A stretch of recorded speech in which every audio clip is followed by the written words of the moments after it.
தொடர்ந்து சூப்பர் 60களில் முதலாவதாக எதிர்க்கட்சிகளின் எதிர்ப்பு காரணமாக தொகுதி மறுவரையறை மசோதா தோல்வியடைந்தது. 230-230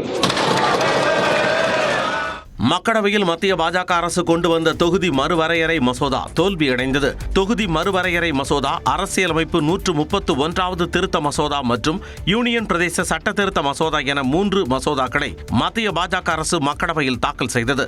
இந்த மசோதாக்களை குரல் வாக்கெடுப்பு மூலம் நிறைவேற்ற எதிர்க்கட்சிகள் கடும் எதிர்ப்பு தெரிவித்ததை அடுத்து பல மணி நேர விவாதத்திற்கு பிறகு பகுதி வாரியாக வாக்கெடுப்பு நடைபெற்றது.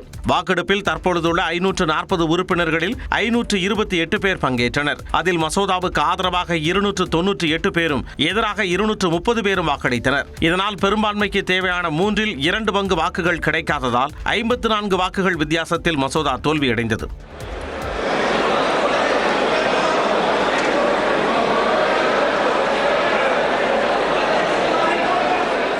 இந்நிலையில் அரசியலமைப்பு வெற்றி பெற்றதாக தனது எக்ஸ் பக்கத்தில் பதிவிட்டுள்ள மக்களவை எதிர்க்கட்சித் தலைவர் ராகுல் காந்தி, மகளிர் இடஒதுக்கீடு என்ற பெயரில் தந்திரங்களை கையாண்டு பாஜக அரசு அரசியலமைப்பை சீர்குலைக்க எண்ணியதாக தெரிவித்துள்ளார். இந்தியா கூட்டணி நாளுக்கு நாள் பலம் வாய்ந்து வருவதாக திமுக நாடாளுமன்ற குழு தலைவர் டி.ஆர். பாலு தெரிவித்துள்ளார். நாடாளுமன்றத்தில் அரசியலமைப்பு திருத்த மசோதா தோல்வியடைந்த நிலையில் செய்தியாளர்களை சந்தித்த டி.ஆர். பாலு, தொகுதி மறுவரையறை மசோதா தோல்வி முதலமைச்சர் மு.க. ஸ்டாலினுக்கு கிடைத்த வெற்றி என்றார். இந்தியா கூட்டணியில் இருக்கிற அத்தனை தலைவர்களும் என்கிட்ட அது ஸ்டாலின் சாரி கிடைத்த வெற்றி அப்படின்னு தான் சொல்றாங்க. எல்லாருமே ரொம்ப மகிழ்ச்சியா தலைவர் போராடினாங்க. அது ரொம்ப போற்றப்பட வேண்டிய ஒரு மேட்டர். ஏன்னா அதை மறந்துடாம தலைவர் எடுத்த முயற்சிக்கு கிடைத்த பெரிய வெற்றி அப்படிங்கிற மாதிரி சொல்றாங்க. சென்னை அண்ணா அறிவாலயத்தில் மசோதா தோல்வியடைந்ததை திமுகவினர் பட்டாசு வெடித்து கொண்டாடினர்.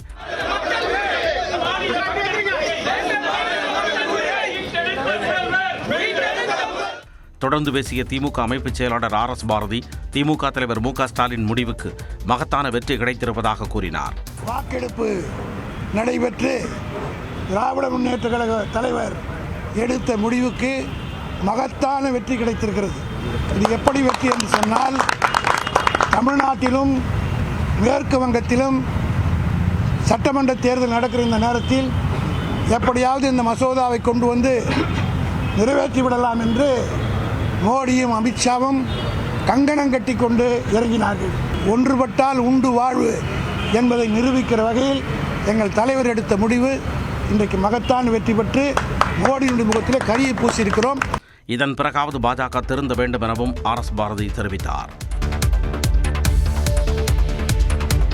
தொகுதி மறுவரையறை மசோதா தோல்வியடைந்த நிலையில் டெல்லியை தமிழ்நாடு வீழ்த்தியதாக முதலமைச்சர் மு.க. ஸ்டாலின் தெரிவித்துள்ளார். தேனி மாவட்டம் ஆண்டிப்பட்டியில் முன்னாள் முதலமைச்சர் ஓ. பன்னீர்செல்வம் உள்ளிட்ட வேட்பாளர்களை ஆதரித்து முதலமைச்சர் மு.க. ஸ்டாலின் பரப்புரை செய்தார். அப்போது பேசிய அவர், கருப்பு சட்டை குறித்த சபாநாயகர் ஓம் பிர்லாவின் கருத்துக்கு பதிலடி கொடுத்தார். பாஜக குரலா இருக்கிற ஓம் பிர்லா அவர்களுக்கு தெளிவா சொல்றேன், இந்த மண்ணில் சமத்துவம், சமூக நீதி, பொது உடைமை, நம்முடைய கருப்பு சிவப்பு நீலக்கொடிகள் தான் பறக்கும். திராவிட முன்னேற்ற கழகம் இருக்கு வர உங்களுடைய காவி கொடி ஒருபோதும் இங்கே பறக்காது. இதனிடையே தொகுதி மறுவரையறை மசோதா தோல்வி என்ற செய்தி வெளிவர அதை முதலமைச்சர் குறிப்பிட்டு பேசினார். பாஜகவுடைய ஆணவத்துக்கும் அதிமுகவுடைய துரோகங்களுக்கும் ஒரு சேர முடிவு கட்ட வேண்டும். தேனியில் இப்போது நான் பேசிக் கொண்டிருக்கிற போது ஒரு வெற்றி செய்தி வந்திருக்கிறது, நல்ல செய்தி வந்திருக்கிறது. அதை உங்களிடத்தில் நான் பகிர்ந்து கொடுக்கிறேன். தமிழ்நாட்டுக்கு எதிராக கருப்பு சட்டம் கொண்டு வந்தாங்களா நாடாளுமன்றத்தில், தோற்கடிக்கப்பட்டு நாம் அதில் வெற்றி பெற்றிருக்கோம். இந்த வெற்றி சும்மா ட்ரெய்லர் தான், அடுத்து பெற இருக்கிற மாதிரி அதான் மாபெரும் வெற்றி. இந்நிலையில் டெல்லியை வீழ்த்தியது தமிழ்நாடு என்ற கேப்ஷனுடன் எக்ஸ் பக்கத்தில் பதிவேற்றக்கூடிய முதலமைச்சர், டெல்லியின் ஆணவத்தையும் ஆணவத்திற்கு துணை போகும் அடிமைகளையும் தேர்தலில் ஒரு சேர வீழ்த்துவோம் என்றும் தெரிவித்துள்ளார்.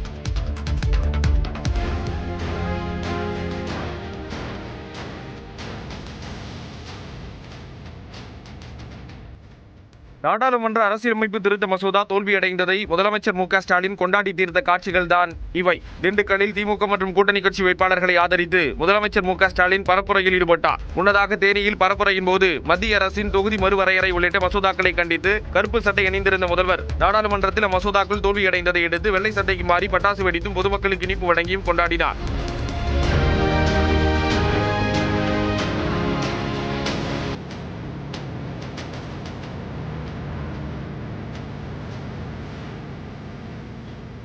தொடர்ந்து பேசிய முதல்வர் தேர்தலுக்கு முன்பே தேசிய ஜனநாயக கூட்டணி மண்ணை கவியதாக கூறினார்.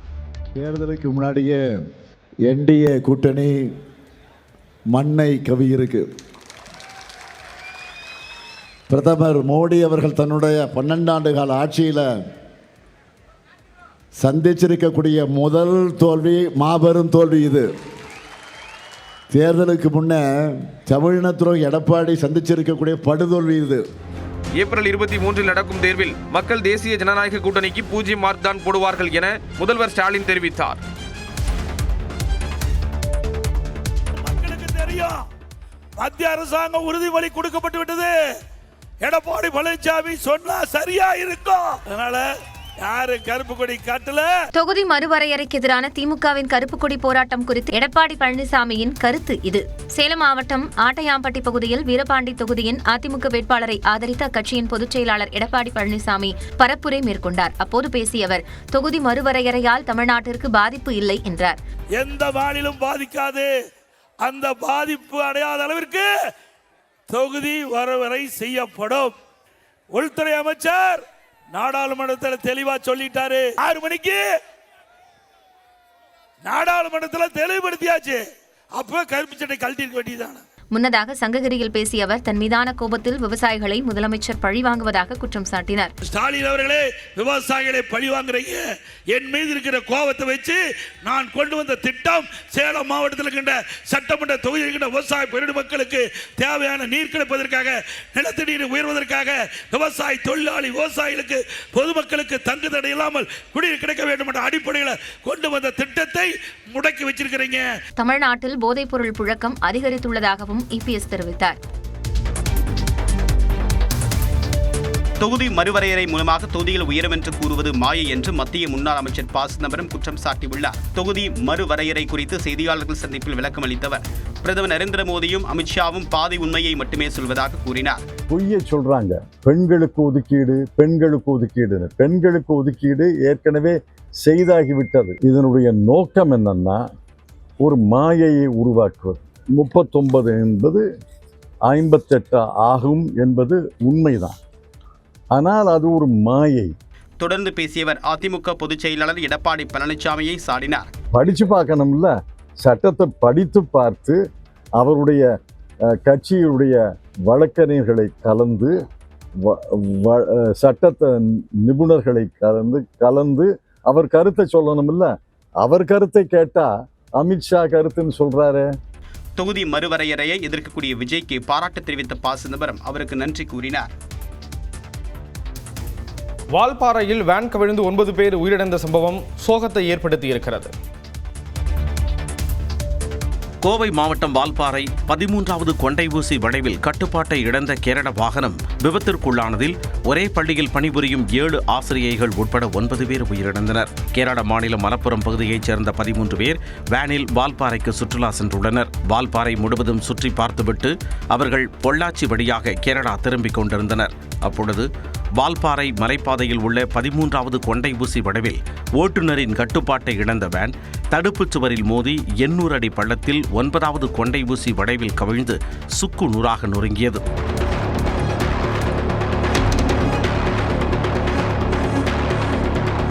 இந்த கோர விபத்தில் 7 பேர் சம்பவ இடத்திலேயே உயிரிழந்த நிலையில் 2 பேர் பொள்ளாச்சி அரசு மருத்துவமனையில் சிகிச்சை பலனின்றி உயிரிழந்தனர். விபத்தில் ஆஷா, ஷகிலா, சஜிதா உட்பட 7 ஆசிரியைகள், மஜித் என்ற பள்ளி ஊழியர் மற்றும் 12 வயது சிறுவன் இறந்தது காவல்துறை விசாரணையில் தெரிய வந்துள்ளது. மேலும் 3 பேர் படுகாயத்துடன் மருத்துவமனையில் அனுமதிக்கப்பட்டுள்ளனர். விபத்து நடைபெற்ற பகுதியை மாவட்ட ஆட்சியர் பவன்குமார் கிரியாப்பானவர் மற்றும் மாவட்ட காவல் கண்காணிப்பாளர் கார்த்திகேயன் ஆகியோர் பார்வையிட்டனர். பின்னர் விபத்தில் பாதிக்கப்பட்டு சிகிச்சை பெற்று வருபவர்களையும் நேரில் சந்தித்து ஆறுதல் தெரிவித்தனர்.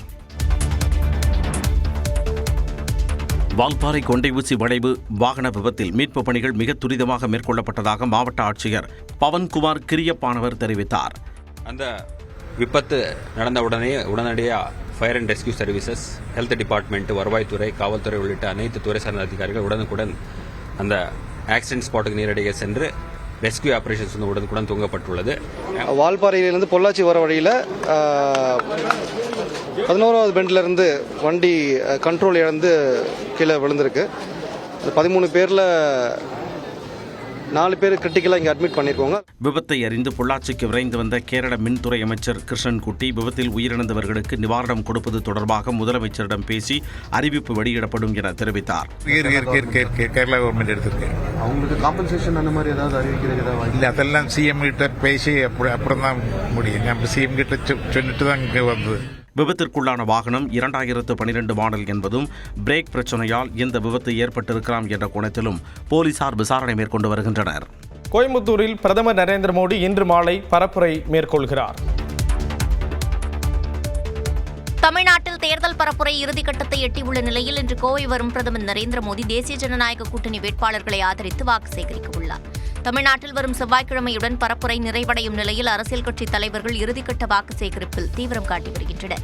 அதன்படி கடந்த 15ஆம் தேதி நாகர்கோவில் வந்த பிரதமர் மோடி தேசிய ஜனநாயக கூட்டணி வேட்பாளர்களை ஆதரித்து ரோட் ஷோ சென்றார். இதன் நீட்சியாக இன்று கோவை வரும் பிரதமர் மோடி மாலை 6 மணிக்கு தேசிய ஜனநாயக கூட்டணி வேட்பாளர்களுக்கு பொதுக்கூட்டத்தின் வாயிலாக வாக்கு சேகரிக்க உள்ளார். குடிசியா மைதானத்தில் நடைபெறும் பொதுக்கூட்டத்தில் அதிமுக பொதுச் செயலாளர் எடப்பாடி பழனிசாமி உள்பட கூட்டணி கட்சி தலைவர்கள் பங்கேற்க உள்ளனர். மேலும் கோவை விமான நிலையத்திலிருந்து கொடிசியா மைதானம் வரை பிரதமர் மோடி ரோட் ஷோ செல்லவும் ஏற்பாடு செய்யப்பட்டுள்ளது.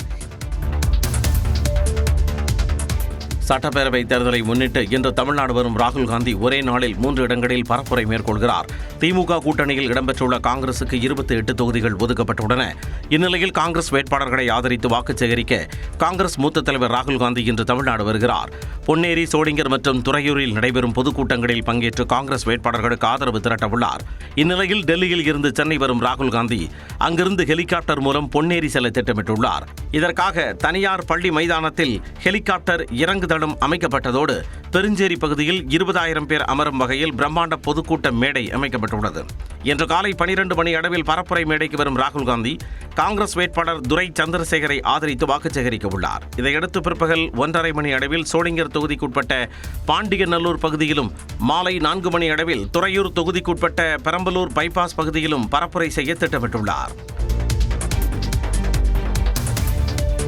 தமிழ்நாட்டிற்கான நிதி அளிக்காமல் மத்திய பாஜக அரசு வஞ்சித்து வருவதாக துணை முதலமைச்சர் உதயநிதி ஸ்டாலின் குற்றம் சாட்டியுள்ளார். கோவையில் திமுக வேட்பாளர்கள் செந்தில் பாலாஜி மற்றும் செந்தமிழ் செல்வனை ஆதரித்து உதயநிதி வாக்கு சேகரித்தார். அப்போது தொண்டர்கள் அளித்த புகைப்படத்தை குறிப்பிட்டு பேசினார். மூஞ்ச மூடிட்டு இருக்காருல, அவர்தான் எடப்பாடி பழனிசாமி.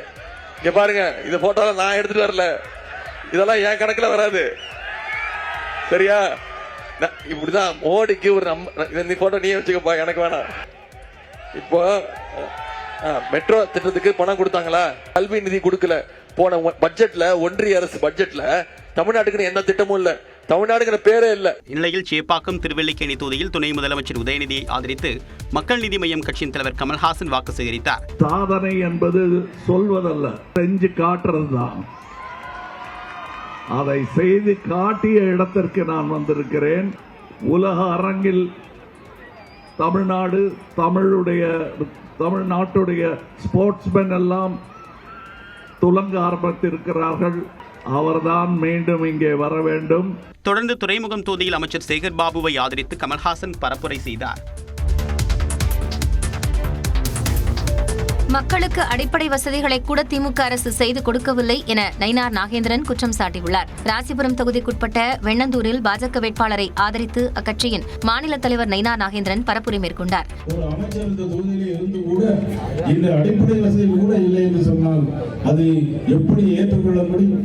5 ஆண்டு கால ஆட்சியில் தன்னுடைய குடும்பத்தையும் தங்களையும் பாதுகாத்துக் கொள்வதிலேயே திமுக இருந்தார்களே தவிர இந்த நாட்டு மக்களுக்காக, இந்த பகுதி மக்களுக்காக, இந்த ராசிபுரம் தொகுதி மக்களுக்காக ஒன்றுமே செய்யவில்லை என்பதுதான் பொருள். கேவி குப்பம் தொகுதியில் புரட்சி பாரதம் கட்சி தலைவர் பூவை ஜெகன்மூர்த்தியை ஆதரித்து பாமக தலைவர் அன்புமணி வாக்கு சேகரித்தார். அப்பதான் திமுக குளிர்காயமா? இதுதான் திமுகவுடைய சூழ்ச்சி. காலகாலமா இதைத்தான் செய்து கொண்டிருக்கின்றார்கள். இந்த மண்ணுக்கு சொந்தக்காரர் பூர்வகுடி மக்கள் நாம் எல்லோரும் ஒன்றாக சேர்ந்து படிக்கணும், வேலைக்கு போறோம், மானமரியோடு சுயமரியோடு வாழ வேண்டும்.